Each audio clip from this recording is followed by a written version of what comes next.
Welcome to Conversations with Sarah. I'm Sarah Reddan, creator of the SRT2 Self-Care Club. Thank you for joining us. I'm joined by Salarah, who teaches Law of Attraction. Thank you so much for joining me. Oh, thank you so much. I've been really excited for this. Me too. And I'm going to go straight into, before I even introduce you, you use Law of Attraction in a way to come and be my guest today, didn't you? Absolutely. Yeah, it's Yeah. amazing how it works actually, because I just said to the universe, I would love to share more of my story on podcasts. And then literally, I think it was on the same day actually, I saw your message on the group. So yeah, Yeah. really, really brilliant the way this unfolded. Yeah. So for those who don't know you, would you like to tell us who you are? Introduce yourself. Yeah, sure. So, my name is Salarah Star. It hasn't always been my name. I actually changed my name recently, which that is a podcast in itself. And I was born in Zimbabwe in 1975 and lived in Johannesburg for quite a while and then moved to England.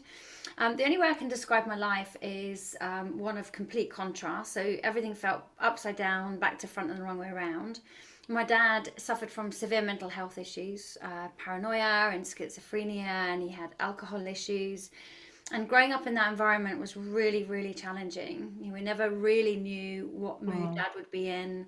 Never really knew if my mum would come home, and I wouldn't have blamed her if she didn't. She worked 3 jobs just to put a roof over our head and clothes on our body. He just drank and smoked away all the profits. And just in summing up home life in one word was very dark. Well, it's 2 words. It was dark. It was hard, and had major troubles at school as a result of it. And some people say I got in with the wrong crowd and ended up living very interesting and colourful life. That's probably the best way to explain it. Happy to go in as much detail as you feel is appropriate. And just ended up running out across the school playgrounds one day because I got punched in the eye by a girl for what seemed to be absolutely no reason at all. And I swore that I would never ever go back, and I didn't, because home life was hell, school was hell. So I ended up leaving home at 15, and in and out of jobs. Some I chose to leave, some I got fired from. I'm not painting the best picture. It's because I was screwed up. I was a product. But that was life. If you're sharing reality, and as many people go through similar types of experiences, don't they, and have these things happen, and life can change and be different, which I'm sure you'll come on to. Yeah, absolutely. Yeah, and I think it's really good point that you touched on there, that many people experience this in different ways. And some of my clients, because I do one-to-one coaching, they'll say to me, well, it doesn't feel like I've had that much of a hard time compared to other people. It doesn't matter if we found something hard. It's really important that we honor and validate that, regardless of what the circumstances may be. And I've met some extraordinary people along the journey of doing what I do, and I kind of fell into doing what I do as a result of me having to. Well, I didn't have to. I was faced with a choice point. I could have carried on my life in the very painful patterns and cycles that I kept repeating. It was like a rinse, recycle, and repeat Groundhog Day experience, attracting challenging relationships, with men that kind of mirrored the behavior of my dad. And yeah, it was pretty tricky to navigate through, but I kept noticing the same things kept happening over and over again. And with that awareness, I had the opportunity to then make the choice of whether I wanted to keep repeating the patterns and cycles. And I ended up going to a coach in the end. After I'd been on the self-development journey for a few years, I thought I needed a little bit of extra help. I can't do it on my own. And I sat down and I explained everything. I purged my whole life, the stories, all the woes. I felt very much still in victim mode, quite rightly too, because I hadn't really had time to process it. And he sat very patiently listening to me for a long time. And then at the end of it, he said, with all due respect, the only common denominator I see in all of this is you. And I was like, oh my God, that smacked me right between the eyes, because I thought for such a long time that I was the victim and that life was doing this to me. And yes, life was hard. But I realized actually, it wasn't what happened to me that made the difference. It's what I did with it that made the difference. Some listeners may have heard that quote before. And I started to feel this power in my belly to start rising, up and out of adversity, if you like, a bit like rising like the mighty phoenix. First of all, for self-preservation, because I didn't want to carry on living life the way it was. I wanted peace and freedom, and I wanted healthy relationships, a job that I loved, and abundance. And in 2006, I was a single mum, barely had any food in the cupboards. I had been bankrupt twice, which looking back, I felt like I was a victim of that for a long time, but realized actually the part that I was playing within the creation of what I was experiencing, and it was time for me to take responsibility for my life. And as I sat there feeling completely wrung out like a sponge, I opened a magazine, and there was a double page spread on the book, The Secret. I don't know if you've heard of that book. Yes, yes. Yeah. And it was the biggest game changer for me ever, because I realized actually that I am the creator of my reality. My thoughts do create things. And yes, even though I'd been dealt a bit of a dodgy hand, I didn't have to be stuck with that. There were things that I could do. So I started to pay a bit of attention to what was happening in The Secret. I mean, I literally cried. My tears were dampening the pages of that magazine that day, because I felt finally there was a way out. I didn't have to struggle anymore. So I started to put the principles into practice, and noticed that I was starting to get some really good results quite quickly. And that kind of put a fire in my belly, if you like, to really explore the law of attraction. So that was since 2006 I've been on this journey. And now I'm a law of attraction teacher trainer. I accredit teachers to do this work. And I believe it's so important to empower ourselves and as many people as possible to know that yes, we may be or have experienced dark in our life, but we don't have to stay there.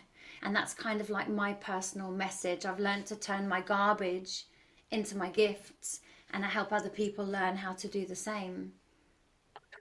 So I have a million questions in my head, and I'm going to try and gather one, because you're clearly used to sort of talking about this, and this is what was and this is what is now. But I feel like it's really important to first of all recognize and honor that you went through some difficulties. You did experience, as you say, hardship, and when you're in that space, it can feel almost impossible that there is something else, there is something more, there is another way that you can live life, because you're looking at it now from where you are now, and how you've managed to change things. So I wonder if someone's listening who's still in that space of not being able to see the light yet, is there something that you would be able to offer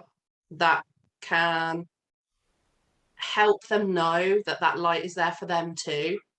Yeah, that's a lovely question. And I felt quite emotional as you were asking that, because when we're in that dark space, it's very difficult to believe that there is another way, or there is something that we could do to help change that. So, what I would first of all is say to them is, it doesn't have to be like this. We can play a part in our own transformation. And that does mean expanding our own consciousness, if you like. So how can we expand our consciousness? We can do so by learning and growing and educating ourselves. So it may be a case of, a bit like me, where I started with The Secret or another book that has resonance. Just start reading material which is positive and uplifting, because from a law of attraction perspective, where attention goes, energy flows. So what we focus on, we will see more of. And it's not just this woo-woo spiritual law. It's actually been scientifically proven that what you focus on, you will see more of. And, that's just the way the brain works. Our subconscious mind has a predetermined program, which is made up from the minute we're born. Parents, society, all those kind of programs and beliefs and expectations. A lot of the time, the program that we're actually running isn't really our own. And we do have the ability, because science has proven that our brain is completely pliable. We do have the ability to change that. Luckily, we're not stuck with it. So I think in that moment, it would just be recognizing that there is another way and being willing to change it. It's very difficult. We're in a very dark place to jump straight from dark into this incredible light. Yeah. It's almost like it feels like something that's insurmountable at that moment. But if we can just say to ourselves in that moment, I am willing to believe that there is a better way, and I'm willing to believe that I have what it takes to get there, we start to create a bridge from the disbelief into the belief without having to kind of jump there straight away and believe that everything's happy and rosy. We can say, I'm willing, I'm just willing. And that's all I would say to somebody in that space, is just be willing. Just be willing to believe that there is another way for you. And then what happens then, the subconscious mind starts to notice opportunities in our reality to begin making this new paradigm, if you like, possible for us to experience. Yeah, and the language is so important, isn't it? That it's not just the thoughts that we think, the way in which we speak to ourselves. And if we think and we say, this is life, this is how life is, as you say, that's kind of is how life is, because you don't allow for there to be other possibilities, which I think to times in my life that were hard, and when people say things like this, it can feel a bit like, so you're just saying I'm just creating this nonsense. I don't actually want any of this stuff in my life. But I do believe and have experienced and, talk to my clients, the way in which we talk, it does open possibility in our mind and in our reality. And it's just keeping that, let's say, open mind and that willingness to allow it to be. You can start to see it create, I think, quite quickly. And I love that you've added that, absolutely. And you're right, the language is in every way is so important. It can drive everything, because thoughts create feelings, feelings create reactions, reactions create outcomes. So, some law of attraction teachings will say that everything starts first with some kind of thought. So us learning and training ourselves, I think that's the thing, because it's about training and creating a new program that ultimately through repetition becomes the automated. And that's really where we want to get to, is this healthy automated program. And the way that we can start doing that is stopping focusing on what we don't want and starting to focus on what we do want, because remember, where attention goes, energy flows. So instead of saying, I just don't want to feel down anymore, I want to feel uplifted. I want to feel positive about my life. And immediately then, like you said, your brain then starts to switch into that gear and starts to look for opportunities to help make what we are thinking manifest, but also remembering that our subconscious mind doesn't know what thoughts or images we show it are real or not. We could be there and imagining, how am I going to pay my bills at the end of the month? And as a result of that, we start to then feel panicky and worried and down. And because we then start to feel panicky and worried and down, we start to then take action to try and negate that from happening.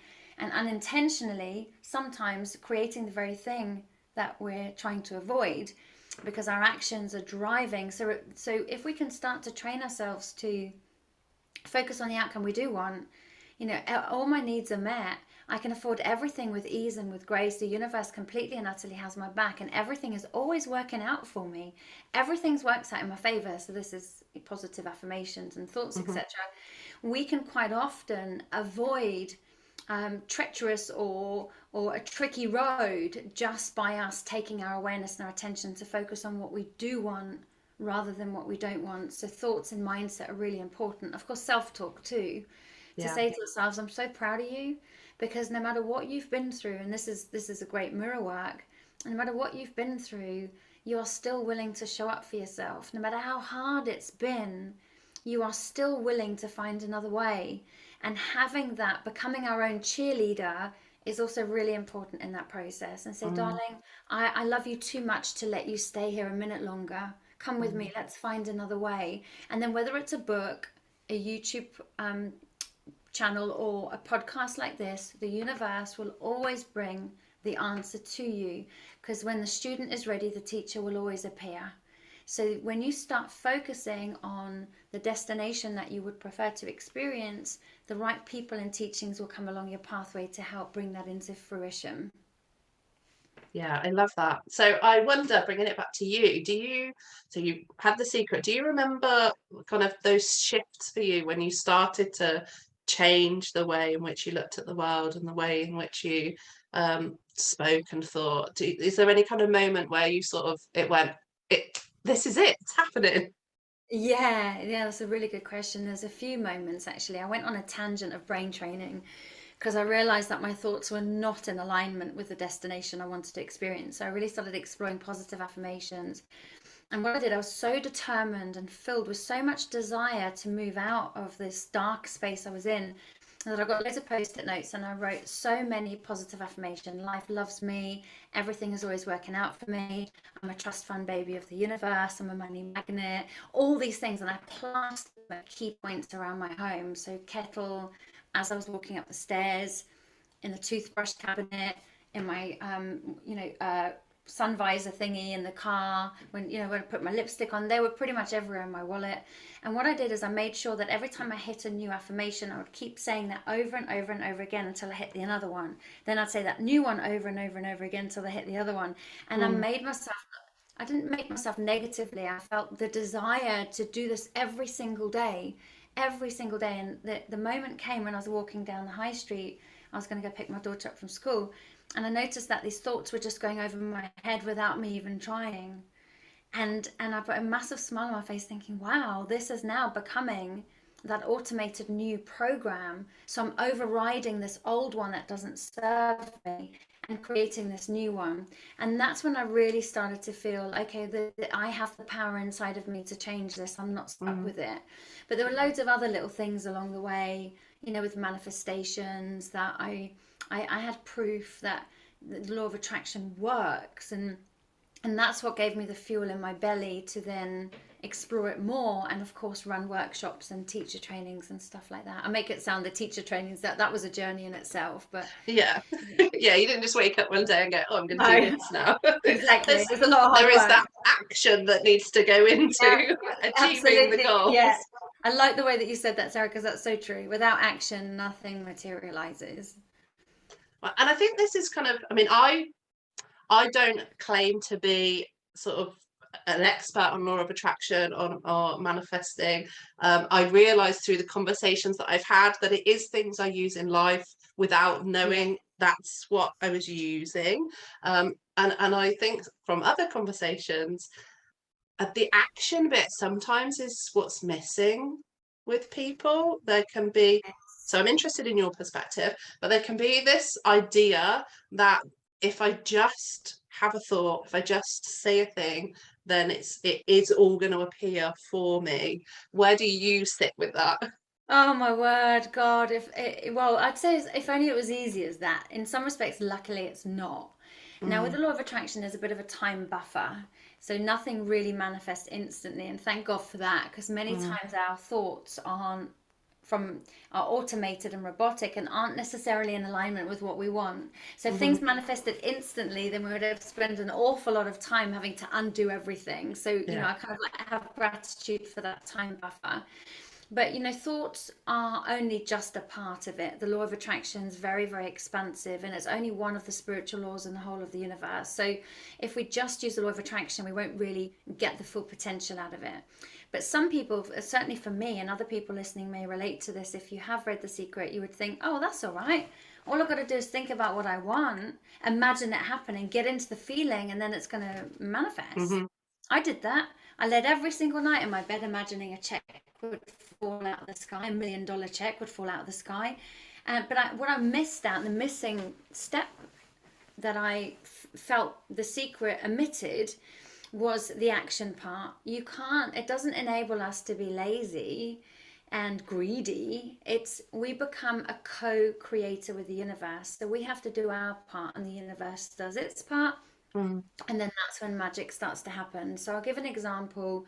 When I wanted the law of attraction teacher training to be fully accredited by the FHT, that was one hell of a task. It wasn't just going to happen by me just visualizing it. No, they were just knock on the door and go, here's your certificate. Yeah, exactly. I had to do work, and a lot of it, and it was blood, sweat and tears, and I worked long hours, and it took a long time to birth that.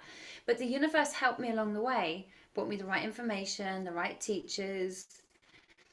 Everything just unfolded so beautifully. It was actually quite odd. Well, it wasn't to me, but it was reaffirming for me, but to other people it may have looked a bit odd. So we do need to take action, but sometimes it's not necessarily the physical action, it's also changing the thoughts is an action. Making that choice that I'm now choosing to be the designer of my own dreams, that in itself, I guess, is an action. And then you can take the physical actions as well by showing up differently every day, even just making one minor tweak every day and getting used to that, and then bringing another minor tweak. So it's a bit like Bob Proctor says, you just make sure you do one thing every day that leads you towards the outcome that you want to experience. One thing every day. What did I do today that helped me move forward?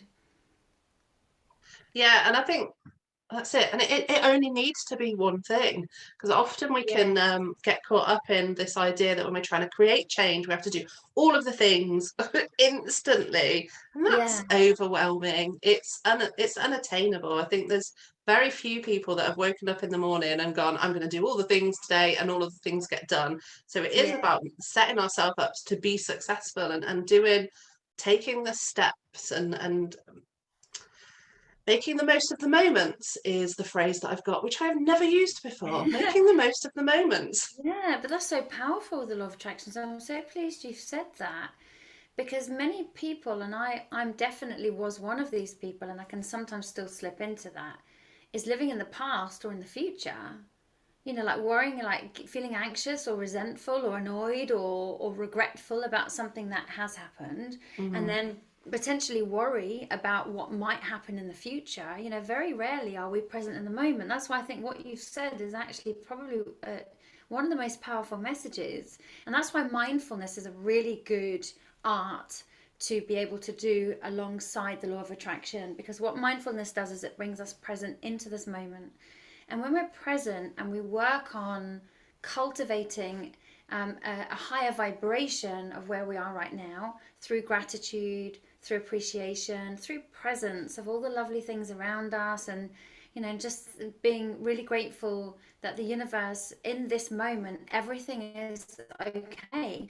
Right in this moment, we're completely safe, and feeling that sense of safety helps us to then create that sense of surrender, which then helps us to create that sense of gratitude.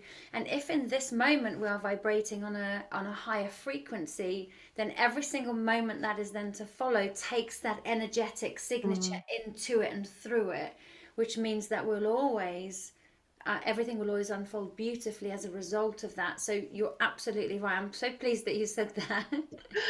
I mean, I've never used that phrase before, but I use mindfulness, and I think since I've been doing my practices and that I've really felt a shift for that. I used to be historically someone who I wouldn't have framed it as worry. What I would have framed it as kind of planned for every scenario. So I would, if something quite tricky was occurring in life, my coping strategy would be to think about the worst possible scenarios, how everything could go wrong, so that I was prepared to deal with it. Now I'm much more able to be in the now of things. Luckily, life isn't as difficult as it has been, so that I'm sure makes a difference. But being able to be with trusting the process and kind of being in the now, and knowing that whatever life throws at me, because of course I've been through all these hard times already, I can handle. It is that I think that's one of the strengths that people who have the resilience, people who have been through difficult times, when you can allow your body to relax, when you can allow your body to let go of that sort of stress way of being, you know that you've dealt with all of this other stuff. And there's some sort of like superpower that I think that comes along with that it really kind of doesn't really matter what the world throws at me now, because look at all of this other stuff that I have managed to navigate through and let go of and be to where I am now. Like, it's okay. However the world goes, it's okay. And then once you've sort of let go of all of that worry and that stress and all of that other stuff, it for me, it has unfolded into a much peaceful, much more calmer, much more easily to slip into gratitude. It's just a different, like you say, vibrational. It's a different way of occupying, and life has in turn become so much easier. Like those things on kind of around anymore. And when stuff doesn't go exactly as I would like it to be, I'm okay with it in a completely different way, because it is as it is in the now, and it can change and it can be different. I'm not entirely sure I'm making sense, because I'm not sharing particular things. So there's things I'm thinking about. But you know, we attach so much meaning and so much story to life events that sometimes that is the thing that causes the pain and the suffering, rather than Yes. just the experience. I totally agree with you, and you've hit on some really good points there. One of which, when you were talking about how you used to focus on everything that went wrong and make sure that you put strategies in place in case that happened. You know, that is a survival mechanism, and many of us do that. When we start realizing our inner power, we can still do the same thing, but we can do it in the opposite. So what if XYZ goes wrong? Well, what if XYZ goes right? Well, what if I can't do it? Well, what if I can? Well, what if something goes wrong? Well, what if something goes right? And it's training ourselves to think about, yes, we can still play the mental what if game, but training ourselves to focus on the stuff that could go right. But what I loved as well, what you said there, it doesn't matter, because no matter what happens, I will handle it. And if we look at our whole life, if we look back right from the minute we were born, and all the challenges we've ever faced since that moment, everything has always worked out. Always. Sometimes way better than we ever thought that it would. Therefore, we have more evidence to suggest that we can do it and the universe does have our back than not. And sometimes we just need reminding of that. Yeah, and I think like people who are chronic worriers and do use their imagination in that way, it's like, you've already got the gift. You already know how to use your imagination in that way. So you can just shift it ever so slightly now and start to think about it more positively, I think. And it's, for me, it was kind of like, oh yeah. And it's one of the things I share with my clients now. It's like, you already can do this. You've just got to flip the switch and do it a slightly different way. It's easy. Come on. Yeah, I it's know just a change in strategy sometimes, isn't it? Like, you know, if we always do what we've always done, you'll always get what you've always got. Many people know that. And we so desperately want to experience this other reality, but we're not really changing anything that we're doing, or much that we're doing in our ordinary everyday life, which is keeping us in the reality that we're currently experiencing. So it does mean it's important for us to show up differently and do something different every day, which is why the film Groundhog Day is such a good example of this. So if the listeners haven't watched that, highly recommend. Get yourself nice and cozy, some popcorn, and watch Groundhog Day, because there's some great lessons within that film of our ability to create. And if we just make one minor tweak every single day, in 365 days time, our life will look completely different and more likely be the design that we want to experience, rather than it being by default of our old program. So someone who's listening who's all fired up now and is like, yes, I'm ready to start, I'm going to do this. Do you have any suggestions of where they start? Yeah, so, you know, I would kind of go for a good book to start with, because I always find that reading a good book helps to cement a new program.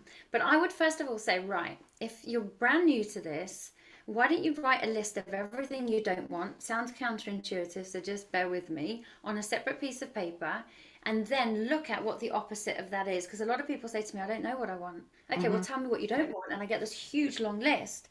So it's just kind of playing a game of opposites. I don't want to be tired anymore. I want to be energized. I don't want to be poor anymore. I want to be abundant and money to flow to me effortlessly. I don't want to be, many of my clients say, I don't want to be sick anymore. Well, what do you want? Well, I want to be well. And then when you've got the opposites of what it is that you want, I would say burn safely the other letter, because that's part of your old paradigm. Yeah, let it go. Exactly. And then start to look at, how can I energize this new picture? And that could be through affirmations. You know, I am willing to believe that it is possible for me to be healthy and well. And I always say the willing to believe until we can step into the I am. And I love that. So many people use like, or say affirmations in a way that it is like, oh, it's too much of a stretch. So like, I'm too excited. Let me gather my thoughts. Bear with me a moment, because it's unusual in the conversations that I've had that people say this. So sometimes when we say an affirmation that feels too far away, it feels like a lie, it doesn't feel real, and it feels impossible. So I love that you say it in a way that I am willing, I'm open, it's that it bridges that gap between where you are now and where you want to go in a way that allows you to believe it. Yeah, and I think that sometimes can be the missing part, because if well, one day I used to be like really skint and in debt, and then I suddenly affirming I'm rich and money flows to me. I'm thinking, no, it doesn't. I'm opening my cupboard and I've got like one baked bean on the side. So that doesn't look very abundant. But I'm willing to believe that it is possible for me to have abundance. And I think that's what takes us from the disbelief into the belief, and then we can start energizing that, and then eventually we can get ourselves to the point where I am abundant. I'm prosperous and abundant, and life really loves me, and say that with conviction and meaning and feeling, because of course the law of attraction works on feeling. So if we're affirming I'm rich but we're feeling poor, there's not going to be congruency or alignment there. Therefore the bridging statement, I'm willing to believe, is a real good one. So I'm pleased that you like that one too, because it's so I love important. that. Yeah, it is important. And I think like when I've had conversations with people like, oh, I've tried this and it just doesn't work for me, or like affirmations, I just don't understand affirmations, they just feel so, it's that disconnect. And it is the tiny step, the little moment, the little movement, because once you then believe that, then you can take the next step and the next step and the next step. So it's not about the giant leaps, which if we feel like we're failing at, we feel like the whole thing is ridiculous and is never going to work, so why would I bother? And then it feeds back into that kind of negative thought cycle and that negative experience of nothing ever works for me, my life can never get any better. So it is that those teeny steps. Yeah, absolutely. And I think even though we may have been on this journey for a long time, when we struggle with a new challenge, it's almost like we go back to the beginning. We forget all of it because we're on our knees. So then that's when we need conversations like this and books, whatever it might be, just to remind us. So there may be listeners that have been doing this for a while but finding themselves in a bit of a tricky spot. Then this is a reminder to you to use your tools, because you can do this. You've done it before. But for those people who've never heard of this wisdom, what an exciting journey. Yeah. Because this is the game changer. This is the freedom ticket. And do you genuinely, I mean, obviously you do, but like you've experienced that, haven't you? You have that freedom now.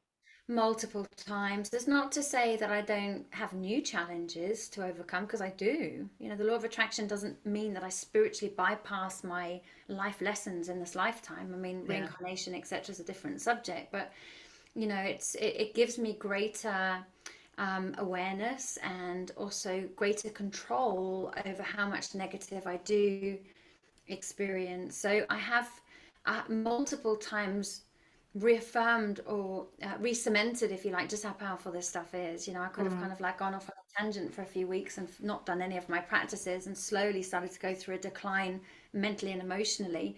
But I know as soon as I pick myself back up and start doing the things that I know are good for me, gratitude, appreciation, I love meditation and chant and positive conversations like this, it's all soul medicine, I can actually realign myself really quickly, which is fantastic, because you don't have to, it doesn't take too long. Yeah, I think that's a really good point as well. Like I recently had an experience where I was a bit wobbly, and I think sometimes as practitioners there's this expectation that we don't deal with the human condition. We're somehow like elevated and in this way that like none of these things bother us. And it's like, for me, like absolutely I get triggered all of the time. Like there's things all of the time. I just notice it.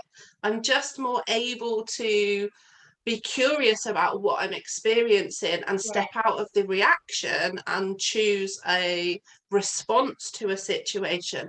That doesn't mean I don't get overtired, over hungry, and cry because I can't decide what to have for dinner. I just have awareness that this is what's going on for me now, and give myself grace, take a moment, and I don't have to get caught up in all of the stuff that's going on. I can take a step to one side and be like the observer of the situation. I'm like, I'm over hungry, I'm overtired.